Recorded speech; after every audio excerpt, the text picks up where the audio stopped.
ఆలోచన గొప్పది, ఉంచి ఉన్నావు మాదిరిగా వారి. నీ ఆలోచన గొప్పది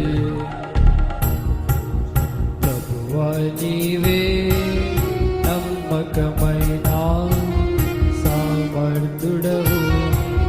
ప్రభువా, నీవే నమ్మకమైన